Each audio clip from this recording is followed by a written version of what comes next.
বাংলাদেশ ব্যাংকের governor Ahsan H Mansur বলেছেন, ঈদের আগেই বাজারে ১,০০০, ৫০ ও ২০ টাকার নতুন নোট আসছে।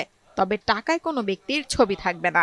২৪ মে শনিবার রাজধানীর আগারগাঁওয়ে পল্লী কর্মী সহায়ক ফাউন্ডেশন বিকেএসএফ অডিটোরিয়ামে ক্রেডিট এনহ্যান্স স্কিমের উদ্বোধনী অনুষ্ঠানে প্রধান অতিথির বক্তব্যে গভর্নর এসব কথা বলেন। গভর্নর বলেন, টাকা ছাপানো শুরু হয়ে গেছে। ৩টি নতুন নোট আসছে শীঘ্রই।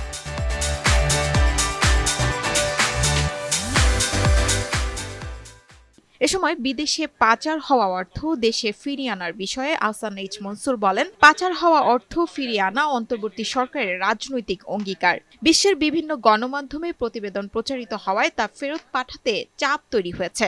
পাচারের টাকা ফেরতে অন্তর্বর্তী সরকার কাজ করছে বলে জানান বাংলাদেশ ব্যাংক গভর্নর।